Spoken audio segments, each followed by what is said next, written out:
300 soldats. Face à eux, une marée de 30 000 hommes. Les ordres sont clairs. Tenir le plus longtemps possible en attendant les renforts. Une mission de sacrifice. Un mur humain destiné à se briser pour gagner quelques heures précieuses, mais pour l'homme qui les commande, le maréchal Jean Lannes, le mot « tenir » n'existe pas. Pour lui, le mot « sacrifice » est une insulte. Il n'y a qu'un seul ordre de bataille gravé dans son âme, l'attaque. Et ce jour-là, face à une armée 100 fois supérieure en nombre, Lannes va prendre la décision la plus insensée, la plus folle, la plus glorieuse de toute l'épopée napoléonienne. Dans les prochaines minutes, vous n'allez pas seulement découvrir comment Lannes a survécu à une situation désespérée. Vous allez comprendre comment il l'a transformée en une victoire écrasante qui forgera sa légende dans le feu et le sang. Oubliez la stratégie, oubliez la tactique. Ceci est une histoire de fureur. L'histoire du jour où un seul homme est devenu l'incarnation même de l'esprit guerrier français. Mai 1800. L'Europe retient son souffle. Napoléon Bonaparte, premier consul de France, vient de réaliser l'impossible. À la tête de son armée de réserve, il a franchi les Alpes au col du Grand Saint-Bernard, un exploit que le monde croyait réservé à Hannibal 2000 ans plus tôt. Ses soldats, affamés, épuisés par le froid et l'altitude, dévalent maintenant les plaines d'Italie, animés par une énergie surnaturelle, celle que seul un génie comme Bonaparte s'est insufflée à ses hommes. Leur objectif, frapper l'armée autrichienne par surprise et reconquérir l'Italie. À la pointe de cette lance d'acier qui s'enfonce en territoire ennemi, il y a un homme, pas le plus fin stratège, pas le plus réfléchi, mais sans aucun doute le plus impétueux, le plus agressif des généraux de Napoléon, Jean Lannes. Un Gascon au sang chaud, un soldat devenu général par la seule force de son courage, un homme pour qui la bataille est l'élément naturel. Bonaparte disait de lui que sa bravoure, au début, l'emportait sur son intelligence. Mais avec le temps, son intelligence avait atteint l'équilibre. Ce jour-là, c'est bien sa bravoure qui allait être mise à l'épreuve. Sa mission, à la tête de l'avant-garde, est simple. Foncer, toujours foncer. Éclairer la route de l'armée principale, bousculer les avant-postes ennemis et surtout, maintenir une pression constante pour semer la confusion. Face à lui, l'Empire d'Autriche. Une machine de guerre lente mais implacable. Des soldats disciplinés, commandés par des généraux d'expérience comme le Feld-maréchal Hoth. Les Autrichiens sont confiants. Ils savent que l'armée française principale est encore loin. Ils tiennent le terrain, ils ont le nombre, ils ont l'arrogance de ceux qui se croient maîtres du jeu. Ils ont établi une puissante position défensive autour du village de Montebello, un verrou stratégique qui commande la route principale. Pour eux, l'avant-garde de Lannes n'est qu'un moustique agaçant qu'il faudra bientôt écraser. Le 9 juin, sous le soleil écrasant de Lombardie, Lannes et sa division s'approchent de Montebello. Les rapports des éclaireurs sont flous, contradictoires. Une force ennemie est signalée, mais son ampleur reste un mystère. Poussé par sa nature, Lannes ordonne l'avancée. Il s'attend à un accrochage, une escarmouche violente, mais rapide, comme il en a l'habitude. Il pense bousculer une arrière-garde et continuer sa route. Mais en débouchant sur la plaine, la réalité le frappe au visage avec la violence d'un boulet de canon. Ce n'est pas un régiment, ce n'est pas une brigade, c'est une armée. Les uniformes blancs des Autrichiens tapissent les collines à perte de vue. L'artillerie est en batterie. Les lignes d'infanterie sont formées. La cavalerie attend sur les flancs.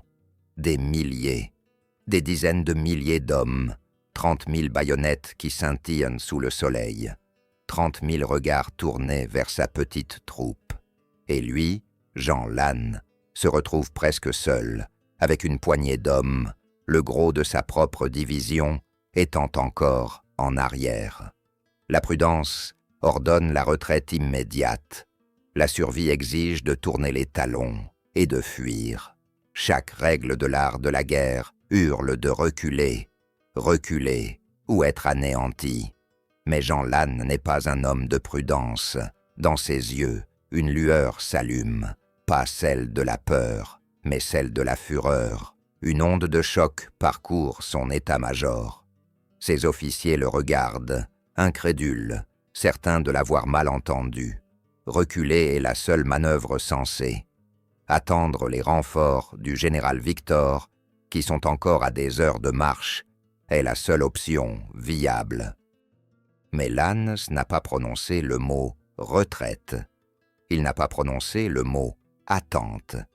Il a pointé son sabre vers la marée blanche des Autrichiens et a donné l'ordre le plus simple, le plus terrifiant, le plus sublime qui soit, l'attaque. Pour lui, la logique est implacable. Reculer, ne serait-ce que d'un pas, c'est briser l'élan de toute la campagne d'Italie. C'est admettre la défaite avant même d'avoir combattu. C'est anéantir le moral de l'armée de Bonaparte qui le suit. La peur de l'ennemi est un poison. Et le seul antidote, c'est une dose massive d'audace. Il se jette lui-même dans la gueule du loup. À la tête d'une poignée de bataillons, il ordonne la charge. Ce n'est pas une manœuvre tactique, c'est une éruption volcanique. Une explosion de volonté pure contre un mur de discipline. Les soldats français, voyant leur général, leur idole, le légendaire Jean Lannes, galoper droit vers l'ennemi, n'hésitent pas une seconde. La peur est balayée par l'admiration. Le doute est consumé par la fureur. Ils le suivent, hurlant, baïonnette au canon, dans ce qui ressemble à une course vers la mort. Du côté autrichien, c'est la stupéfaction.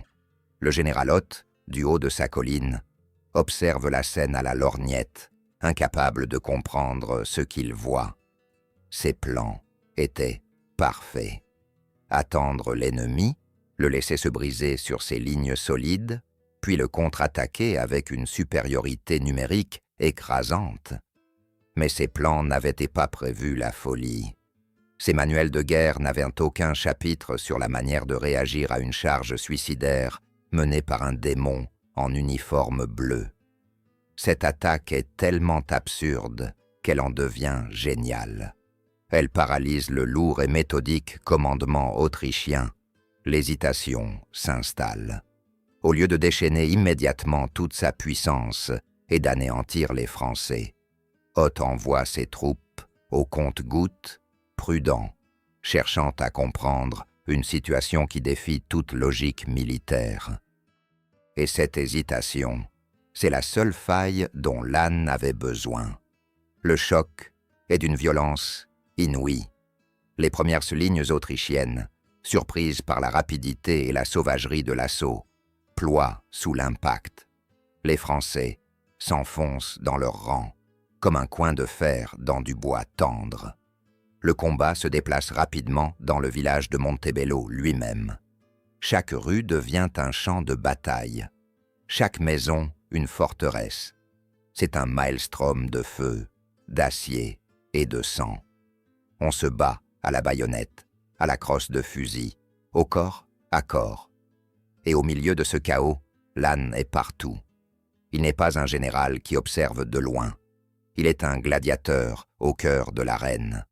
Son uniforme est déchiré, son visage noirci par la poudre. Il rallie les soldats qui flanchent, il replace lui-même un canon abandonné, il mène une contre-charge avec une poignée de grenadiers pour reprendre un pont. Sa présence physique, sa voix rauque qui hurle des encouragements. Son exemple personnel transforme ses hommes en lions. Les heures passent, interminables. La bataille est un flux et un reflux sanglant. Les Français prennent le cimetière, puis le perdent. Il s'empare de l'église, avant d'en être chassé par une contre-attaque massive. Les Autrichiens, réalisant enfin le danger, commencent à utiliser leur avantage numérique. De nouvelles vagues blanches déferlent sans cesse. Les munitions françaises s'épuisent, la fatigue broie les corps et les esprits. Les rangs des assaillants fondent comme neige au soleil. L'héroïsme a ses limites. La fureur commence à céder la place au désespoir. Les hommes de Lannes sont repoussés, acculés, au bord de l'anéantissement. Ils ont fait plus que leur devoir. Ils ont touché à la légende. Mais même les légendes peuvent mourir. La ligne française est sur le point de se rompre. Tout semble perdu.